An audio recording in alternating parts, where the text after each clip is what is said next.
Ngayon naman, tapos na tayo sa introductory reflexology. Simulan natin ngayon kung ano ang mga problema o naramdaman ng isang tao. Magsimula po tayo sa ulo.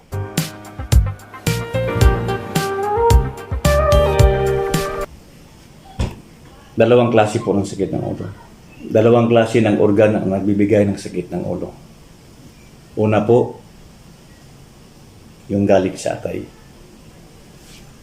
Nanggagaling sa atay o liver, gallbladder. Yan, malaking bagay yan ang nagbibigay ng sakit sa ulo. Pangalawa, yung pantog, urinary bladder. Yung dalawa na yan, yun talaga silang dalawa yan. Pag nagkasama-sama yan, napakasakit ng ulo mo. Ibig sabihin, kaya may naramdaman ka ng sakit ng ulo, kung ang problema nun, nasasakit sa ulo galing sa urinary bladder, ang urinary bladder, ibig sabihin, kulang ka ng tubig. Dito ang maramdaman mo yan. Crown. Crown na sakit, na parang pinatong, ibig sabihin nun, sa pantog nang gagaling yan. Minsan yung paningin mo parang lumalabo. Sa pantog nang gagaling yan. Sakit naman ng ulo na galing sa atay o gallbladder, abdo. Dito yan sa gilid.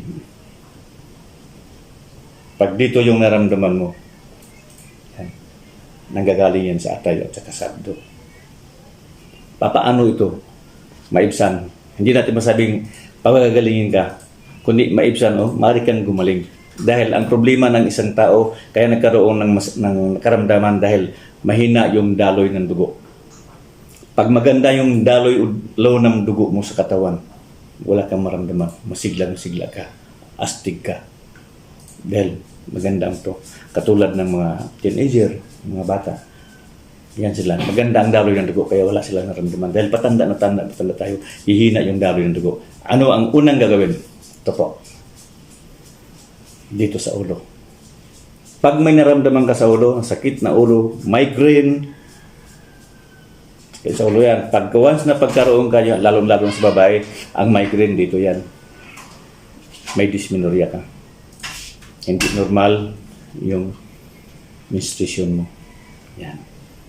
Matuturuan natin yan. May ibsan, maring mawawala. Ganito yan. Una, i-touch mo tong solar plexus.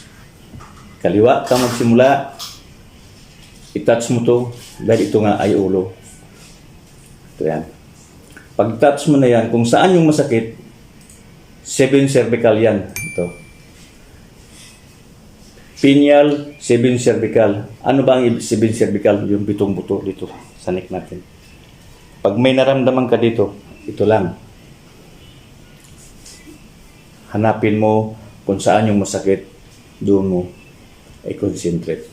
Ito. Huwag ka muna pumunta dito. Dito ka muna. Pisilin mo dito. Yan.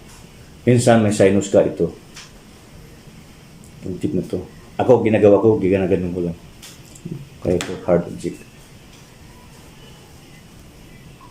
Pag masikip yung ilong mo, giginhawa yung ilong mo. Hindi ka mahirapan huminga. Effective yan. Pag sa ulo, mga tayo, pisilin mo yan. Dito, hanapin mo yung masakit. Ito yan. Pisilin mo yan. Pisilin mo. Huwag mong kalimutan mag-start ka sa kaliwa. Ulit, solar plexus, dito. Effective po masyado yan.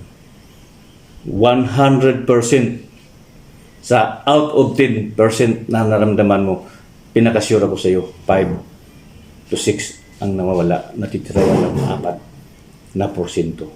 Huwag lang yung lalang malala na talaga ng mga migraine ka na, yung talagang sobra na vertigo, yung vertigo, nahihilo ka. Ang brain balancer mo ang problema nun dito.